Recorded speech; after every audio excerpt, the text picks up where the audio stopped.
Eles vão passear, é isso que você está dizendo. Não vão trocar experiências com ninguém, que não tem experiência para trocar. Se eles apresentarem a experiência brasileira, ali pode dar até cadeia, porque o que eles fazem aqui dá cadeia em qualquer país. Glenn Greenwald, ele fez algumas afirmações muito importantes sobre o futuro. Ele lembrou como que o Elon Musk ele garantiu que viria Alexandre de Moraes atrás das grades, e que o Musk não é alguém que esquece esse tipo de coisa facilmente, e que o governo Trump, uma hora ou outra, vai olhar para o Brasil. Sejam bem-vindos, o meu nome é Bruno, deixe o seu like e inscreva-se no canal.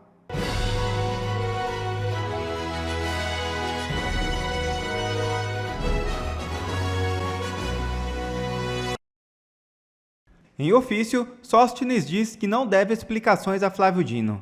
Líder do PL na Câmara foi intimado pelo ministro do STF.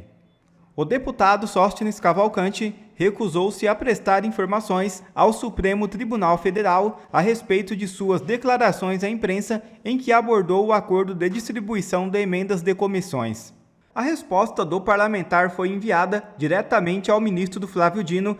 No ofício protocolado na última terça-feira, 29, Sóstenes afirma ter recebido a intimação na mesma data e logo no começo do documento sinaliza que não atenderá à solicitação. Abre aspas. Na qualidade de deputado federal e líder do Partido Liberal, amparado no dispositivo no artigo 53 da Constituição Federal, consigno que fico eximido de apresentar quaisquer explicações sobre o conteúdo da referida entrevista, concedida exclusivamente no âmbito do exercício do mandato parlamentar. Fecha aspas, escreveu o deputado.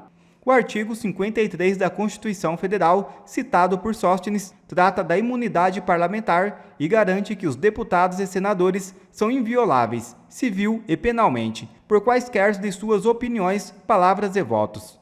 Ele também faz menção ao parágrafo 6º do mesmo artigo, que afirma que os deputados e senadores não serão obrigados a testemunhar sobre informações recebidas ou prestadas em razão do exercício do mandato, nem sobre as pessoas que lhe confiaram ou deles receberam informações. Ao invocar sua prerrogativa constitucional, Sóstenes reforça a tese de que parlamentares têm proteção especial no exercício da função, inclusive no que diz respeito a entrevistas concedidas à imprensa.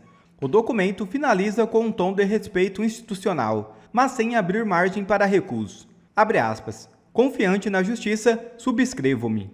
Fecha aspas. E o líder do PL na Câmara, o deputado Sóstenes Cavalcante, utilizou garantia constitucional da imunidade parlamentar para defender a resposta negativa ao pedido de explicações feito pelo ministro Flávio Dino do Supremo a respeito de uma fala para o Globo sobre um possível descumprimento do acordo de distribuição das emendas de comissão. Na resposta à intimação do Supremo, Sóstenes afirmou que, por exercer mandato, não é obrigado a dar explicações ao ministro. Na entrevista que originou o pedido de explicações, o líder do PL afirmou que o partido poderia assumir a gestão integral das emendas das comissões que comanda na casa, em vez de seguir o acordo atual, que prevê a divisão de 30% para o partido, presidente da comissão, e 70% para outras siglas. Estou curiosa para ouvir Silvio Navarro em relação a essa resposta do deputado Sóstenes. O ministro Flávio Dino pediu 48 horas, solicitou esclarecimentos para o deputado Sóstenes Cavalcante. Ele disse: eu não tenho que lhe dar explicações porque estou protegido pelo artigo 53 da Constituição Federal. Certíssimo. Em tempos difíceis precisam de homens fortes, homens corajosos, é o que ele acabou de demonstrar. Aliás, ele deveria, inclusive, já que foi intimado, e ele publicou isso na sua conta no X, ele deveria devolver com um envelope um exemplar da Constituição e um grifo no artigo 53, porque o Flávio Dino certamente desconhece. Aliás, é capaz de conhecer, porque foi parlamentar há muito tempo. A inviolabilidade do mandato, a inviolabilidade do parlamentar, prerrogativa.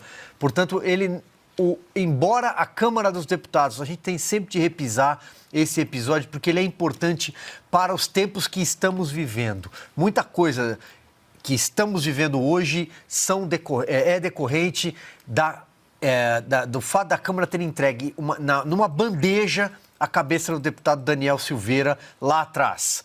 Se a Câmara não tivesse feito isso, tivesse protegido o parlamentar, a separação de poder, talvez hoje não teríamos mais essa tentativa do Supremo Tribunal Federal de invadir a prerrogativa e rasgar a Constituição. Está certíssimo, deputado Sóstenes. Ele está na sua garantia, no seu direito. Portanto, o Flávio Dino que se coloque dentro do seu quadrado. E a bancada deveria convocar o Flávio Dino para ele explicar como é que se ignora tão assintosamente um trecho da Constituição. Uma reportagem de Christian Costa mostra a agenda do presidente do Supremo Tribunal Federal, Luiz Roberto Barroso, nos Estados Unidos. O ministro, que está em Washington desde o começo da semana, palestrou na última segunda-feira no evento Brasil Instituto.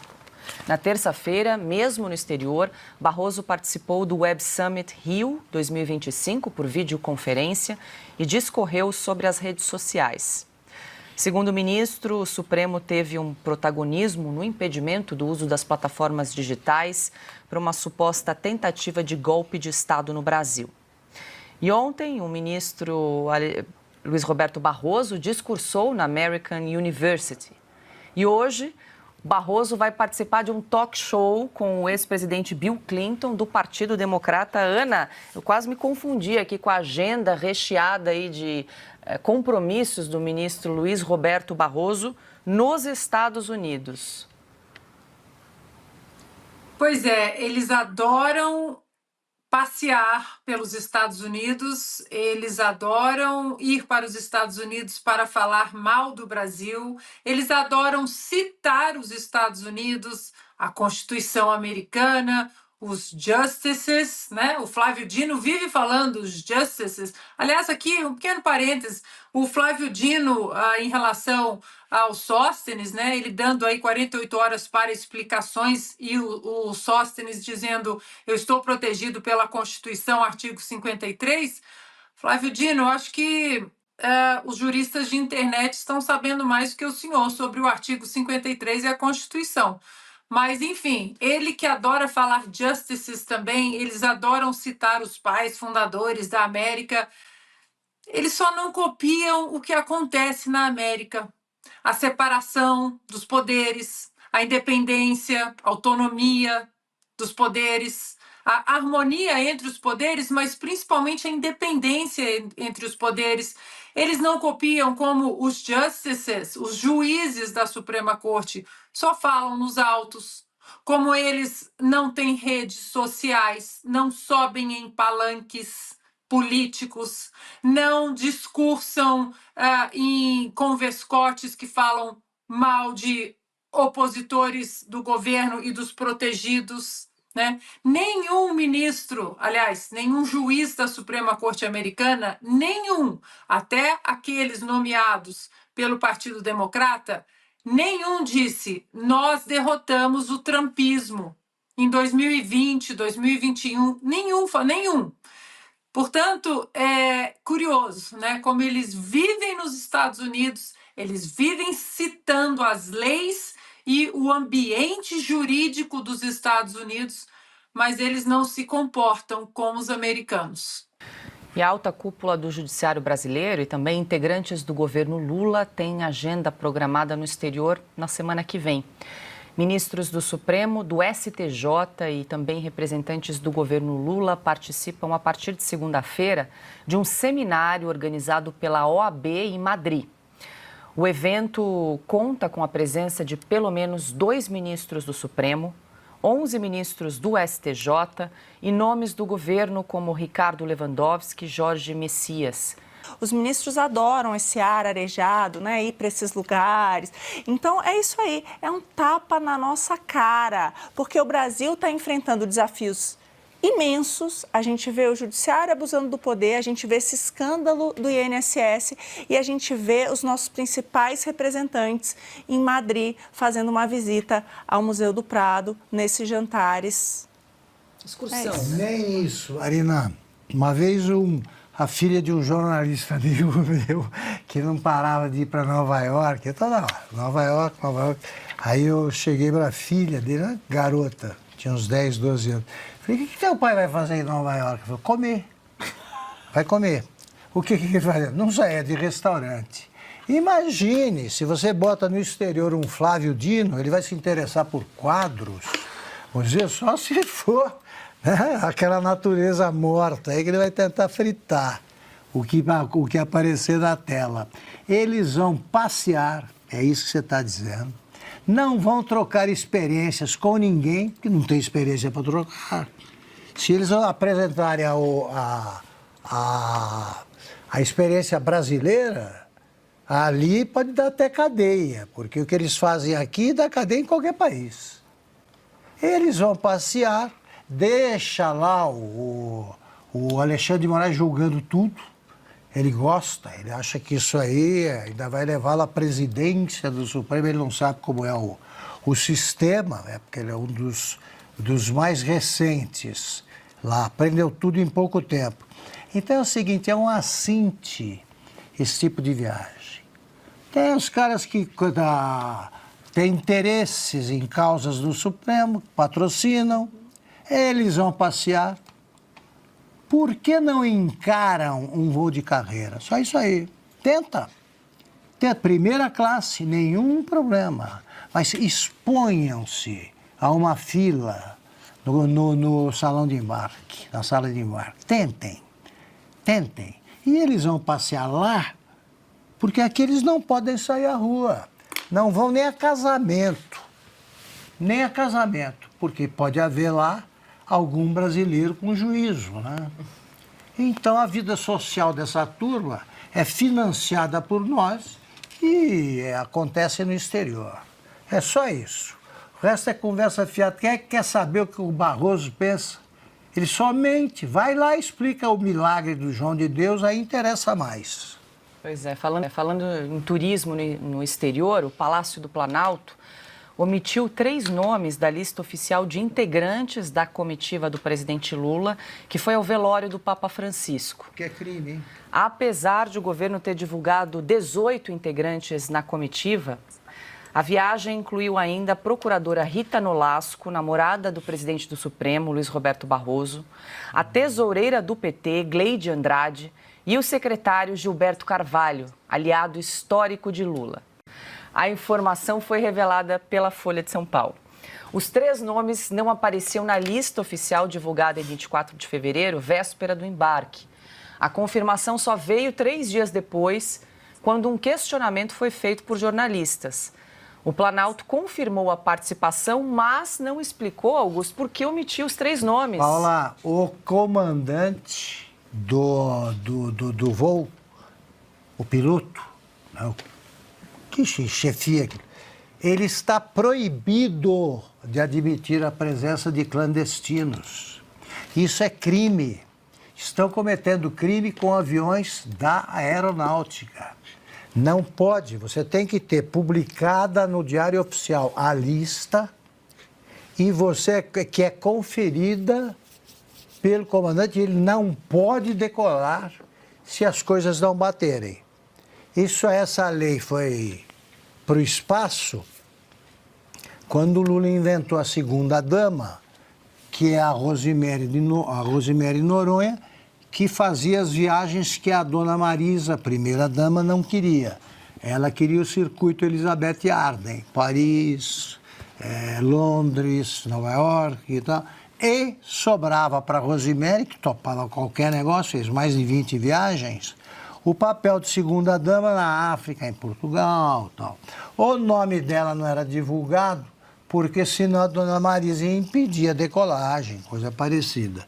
Num país assim, volta um presidente, vai tudo quanto é namorada. Tudo quanto é namorada. Agora falam, eles pagam do próprio bolso, alguém acredita nisso? Falam, não recebem cachê e precisa? Tudo é pago pelos que convidam. Tudo. E nenhum dos que convidam está livre de processo no Supremo.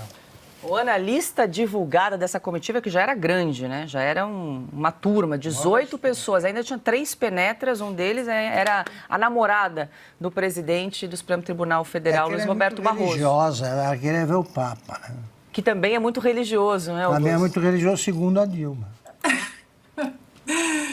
Não, o engraçado, o irônico ou o trágico, podemos dizer assim, é que eles escondem os nomes da lista oficial e eles dão entrevistas lá em solo italiano.